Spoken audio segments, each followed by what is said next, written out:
தொடர்ந்து வரும் இந்த 2 காணொளிகளை கவனமாக கேளுங்க. முதலில் வருவது சீமானின் பேச்சு. இது வெறும் கற்பனை கதை. எந்தவித அறிவியல் அடிப்படையுமற்ற நம் சமூகத்தை பல ஆண்டுகள் பின்னோக்கி தள்ளக்கூடிய ஒரு போலி அரசியல். ஆனால் இரண்டாவதாக பேசும் தோழர் திருமுருகன் காந்தியின் வார்த்தைகளை கவனியுங்கள். அதில் இருப்பது உண்மையான அறிவியல் பூர்வமான பொருளாதார வளர்ச்சி, தற்சார்பு மற்றும் நமக்கான சுய நிர்ணயம். பின்னுக்கு தள்ளும் கற்பனைக்கும் முன்னோக்கி நகர்த்தும் அறிவியல் பூர்வமான அரசியலுக்கும் உள்ள வித்தியாசத்தை நீங்களே கேளுங்கள். போட்ஸ் போட்டுக்கோ, தொப்பி போட்டுக்கோ, ஸ்வெட்ஸ் போட்டுக்கோ, ஆடு மாடு மேய். நீ தூக்குச்சட்டியில் கஞ்சி வச்சுக்கிட்டு வாங்கற வச்சுக்கிட்டு மேய்க்கல நினைச்சிக்கிட்டா நீ? 2000 ஏக்கர்ல ஃபென்ஸ், சிசிடிவி கேமரா, 100 ஏக்கருக்கு 25 ஏக்கர் குளம், அவனா மேய்ஞ்சு வருவான். மேய்ச்சலுக்கான எல்லா புல்களையும் விளைய வச்சிருவான். நீங்க உட்காந்து பார்த்துட்டு கொண்டுதான். அப்படியே படித்தவன் படிக்காதவன் அனைவருக்கும் அங்க அரசு வேலை. எப்படி படிக்காதவன்? மாட்டு சாணத்தை வேக்கம்ல அள்ளி ட்ரக்ல போட்டு குப்பை கடன் கொண்டு வருது. எதுக்குடா எஜுகேஷன்? எதுக்கு எஜுகேஷன்? மாட்டு பாலை கறக்க எதுக்கு படிப்பு? ரொம்ப எளிமையா சொல்லணும்னா, தமிழர்கள் உற்பத்தி சார்ந்தவர்கள், வணிகம் சார்ந்ததெல்லாம் அதுக்கப்புறம் தாங்க. நம்ம பொருளை உற்பத்தி செய்யக்கூடியவர்கள், கண்டுபிடிக்கக்கூடியவர்கள். கொடுமணலிலே என்கின்ற ஊர்ல நொய்யலாத்தங்கரையில 2500 வருஷத்துக்கு முன்னாடி 2 சென்டிமீட்டருக்கு பாசி பண்ணிருக்கான். அது பிரச்சனை இல்லை, அதுல ஓட்ட போட்டிருக்கான் 2500 வருஷத்துக்கு முன்னாடி. அதனால கீழடியை தோன்றதுக்கு பயப்படுறானுவ. இப்படி உற்பத்தி சார்ந்தவர்கள் உலகத்திலே பல இடங்களில் கத்தி நீங்க பாக்குறீங்க. ஹாலிவுட் படத்துல கத்தி பாக்குறீங்க. அந்த காலத்துல சண்டை போட்டாங்கன்னு சொல்லி அந்த கத்தியை, உலகத்தின் சிறந்த கத்தியை உருவாக்கியவன் தமிழன். தஞ்சாவூர் பக்கத்துல தான் போச்சு. உலகத்தின் சிறந்த பாய்மரத்தை உருவாக்கியவன் தமிழன். இங்க தெற்கு மாவட்டங்களா தான் உருவாக்கணும். வெள்ளக்காரன் வந்த உடனே தொழில் எல்லாம் தடை செய்தார்கள். அதனால நீ தொழிலற்றவரா இருக்கும். நீங்க இன்னைக்கு இன்ஜினியரிங் படிச்சிருக்கீங்க, விவசாயம் படிச்சிருக்கீங்க, பல தொழிலை படிச்சிருக்கீங்க.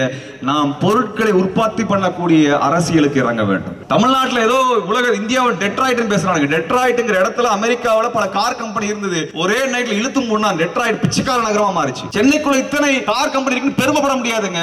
என்னை கூட மூடிட்டு போயிருவான். இது நம்மளோட தொழிலா? நம்மளுடைய பொருளா? நம்மளுடைய பொருளாதாரமான இல்ல.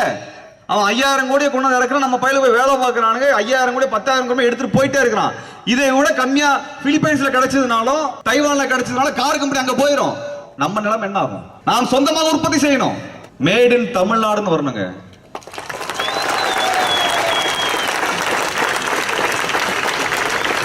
இங்க இருக்கக்கூடிய கோயில்ல இங்க இருக்கக்கூடிய பொருட்கள் அவன் பண்ண நுணுக்கம் இருக்குது. அது அறம் சார்ந்த ஒன்றாக நாம் மாற்ற வேண்டும். எந்த ஏழை எளிய மக்களும் துன்புறுத்தப்படவில்லை, சுரண்டப்படவில்லை என்கின்ற இடத்தில் இருந்து சுற்றுச்சூழல் அளிக்கப்படவில்லை என்கின்ற தரத்தை எல்லாம் ஒரு மேனுவலா மாத்தி அந்த அடிப்படையில் இந்த பொருள் உற்பத்தி செய்யப்பட்டிருக்கிறது.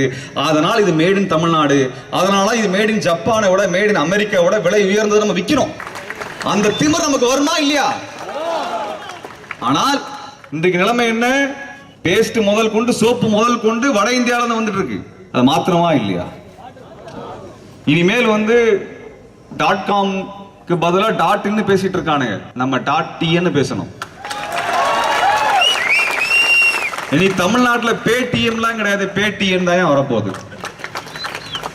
இங்க வால்மார்ட்லாம் இல்ல, நம்ம கடைகள் தான். இங்க மூல இருக்கக்கூடிய இந்த மளிகை கடைகள் தான் நம்ம வளர்த்தெடுக்க போறோம். இதனாலதான் நம்ம பாதுகாக்க போறோம். நம்ம ஏதோ டோர் ஸ்டெப்ல பிக் பாஸ்கெட்ல கொண்டாந்து வீட்டிலேயே கொண்டாந்து கொடுக்குறோம். அடப்போடா, சுத்தமான பொருளை, ஃப்ரெஷ்ஷான பொருளை எங்க ஆயா கொண்டாந்து கூடையில கொண்டாந்து விற்கிது வீட்லயே. ஆன்லைன் ஆப் ஆமா விற்கிறான். நமக்கு பொருள் வாங்கணுமா? இதை விட ஃப்ரெஷ்ஷா எங்களுக்கு என்ன வேணும்? ஆயாட்ட நாங்க பேச முடியும், கதை சொல்ல முடியும், அந்த ஆயாவை நாங்க பாத்துக்க முடியும். நாளைக்கு அதுல 5 ரூபாயோ 10 ரூபாயோ அவங்க குடும்பத்தை வளர்த்துறாங்க. இனிமேல் நம்ம அவங்க கூட சேர்ந்து பேசணும். அவங்க பொருளாதாரத்தை உயர்த்துவதற்கு நாம் தயாராக இருக்க வேண்டும். நாம் கண்களை அகல விரிச்சு பார்ப்போம். எத்தனை ஏழை எளிய மக்கள் நசுக்கப்படுகிறார்கள் என்று.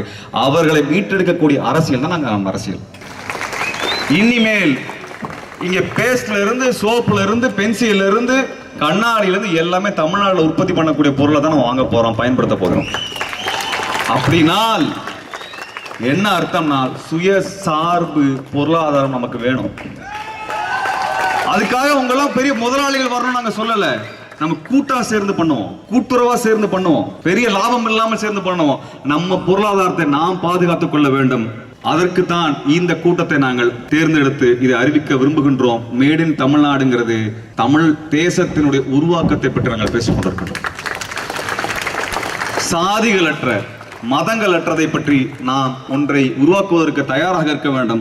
இந்த இடத்துல தான் நம்ம கிராமம் தோறும், வீதி தோறும் போய் இயக்க அமைப்பை, கட்டுப்பாட்டுகளை, கட்டமைப்புகளை உருவாக்கணும். நீங்க வருவீங்களா? சென்னையில் கூடிய ஒவ்வொரு ஊர்களையும், ஒவ்வொரு பகுதிகளிலும், தமிழ்நாடு முழுவதும் ஒவ்வொரு இடத்திலும் மே 17 இயக்கம் தனது இயக்க தோழர்களை கட்டமைப்புகளாக உருவாக்குது. அதுல பணிக்கு நீங்கள் வரணும். வருவீங்களா? தமிழ்நாடு முழுவதும் ஒரு தற்சார்பு பொருளாதார தமிழர்கள் எழுந்து நிற்கக்கூடிய அரசியல் நாம் செய்ய வேண்டும். வருவீர்களா? பேடிஎம் கிடையாதுயா, பேடிஎம் தான் இனிமேல் வரலாறுன்னு சொல்ல வர்றோம். வருவோமா? நீங்க தான் தமிழ்நாட்டினுடைய எதிர்காலத்தை நிர்ணயிக்கக்கூடிய போராளிகளாக இந்த கட்டத்திலே அறிவித்திருக்கிறீர்கள். இது தமிழ்நாட்டின் வரலாற்றில் மிக முக்கியமான திருப்பு முனையாக இருக்க போகிறது.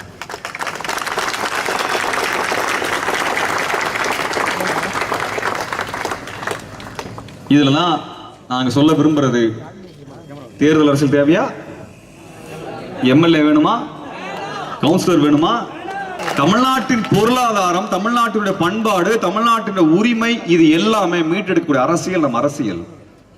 இதுதான் நம்ம அரசியலுங்க. உங்க நேரத்தை ஒதுக்குங்க. உங்களோட சேர்ந்து நாங்க பேச தயாராக இருக்கின்றோம். நம்ம இந்தியனும் கிடையாது, இந்துவும் கிடையாது, நாம் தமிழர்கள். இலட்சியத்தால் ஒன்றுபட்டு உன்னை போன்ற மக்களே வரலாற்றை படைப்பார்கள்.